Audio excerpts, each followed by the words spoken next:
கிறிஸ்துவுக்குள் அன்பான கர்த்தருடைய பிள்ளைகளே, இன்றைய வேத வசனமும் ஜெபமும் மத்தேயு எழுதின சுவிசேஷம் 24 அதிகாரம் 14 வசனம். ராஜ்யத்தினுடைய இந்த சுவிசேஷம் பூலோகம் எங்கும் உள்ள சகல ஜாதிகளுக்கும் சாட்சியாக பிரசங்கிக்கப்படும், அப்பொழுது முடிவு வரும்.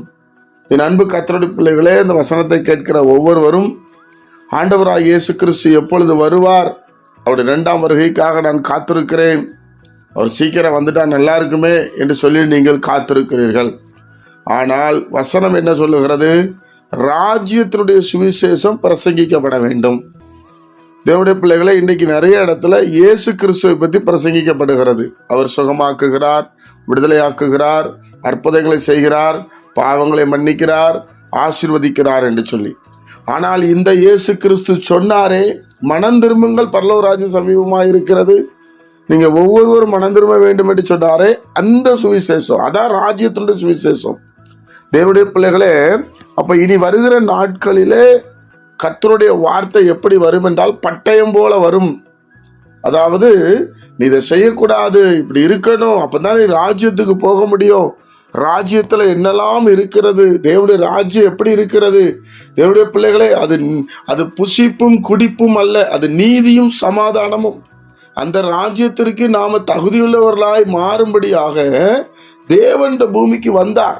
அவர் அற்புதம் செய்யறாரு, அதிசயம் செய்யறாரு, அவர் சுகமாக்குறாரு, விடுதலையாக்குறாரு. உண்மைதான், அதுல எந்த மாற்று கருத்து இல்லை. இயேசுவை நம்பின பிள்ளைகள் உண்மையாக பாதுகாப்பா இருப்பாங்க. ஆனாலும் அதுக்கு மேற்பட்ட ஒரு ஆசீர்வாதங்கள் இருக்கிறது. ராஜ்யத்தினுடைய சுவிசேஷம், தேவனுடைய ராஜ்யம் என்று வந்து, தேவனுடைய பிள்ளைகளே, இது பூமியின் ராஜ்யம், அது தேவனுடைய ராஜ்யம். இந்த தேவனுடைய ராஜ்யத்தை கிறிஸ்துவை ஏற்றுக்கொண்டவர்கள், கிறிஸ்துவை நம்புகிறவர்கள், கிறிஸ்தவர்கள் அறிந்து வைத்திருக்கிற வேண்டும். நம்ம பாவம் செய்ய பயப்படுவோம், பொய் சொல்ல பயப்படுவோம், திருட பயப்படுவோம். ஏனென்று சொன்னால் ராஜ்யத்துக்கு போக முடியாது. வெளிப்படுத்துற விசேஷத்துல சொல்றாரு, பயப்படுறவங்க, அவிசுவாசி, கொலைகாரர்கள், இப்படிப்பட்டவர்கள் ராஜ்யத்துக்குள்ள போக முடியாது. அப்ப ராஜ்யத்துக்கு நம்ம போகணும்னு கிறிஸ்துவ பிள்ளைகள் வாழ வேண்டும். எனக்கு இந்த வாழ்க்கை நிரந்தரம் அல்ல, இனி ஒரு வாழ்க்கை இருக்கிறது, அங்கே இயேசு ராஜாவா இருப்பார், அங்க எல்லாரும் ஒரே மாதிரி இருப்போம், தங்கத்துல ரோடு இருக்கிறது. தேவனுடைய பிள்ளைகளை, இப்படி ஏராளமான நன்மைகளை சொல்லலாம், வேதம் எழுதி வைத்திருக்கிறது. அதனாலதான் நான் இந்த கூடாரத்தை விட்டு பிரிவேன் என்று அப்போஸ்தலனாகிய பவுல் எழுதியிருப்பார். இப்போ தேவனுடைய பிள்ளைகளே, நன்றாக அறிந்து கொள்ளுங்க, அந்த சுவிசேஷம் பிரசங்கிக்கப்படும் போதுதான் முடிவு வரும். அதுக்கு முன்னாடி என்னெல்லாம் நடக்கணும்னு சொல்லி 24ஆம் அதிகாரம் முழுவதும் நீங்க பாருங்க, வாசிங்க, தேவன் உங்களோடு பேசுவார். ஜெபிப்போமா?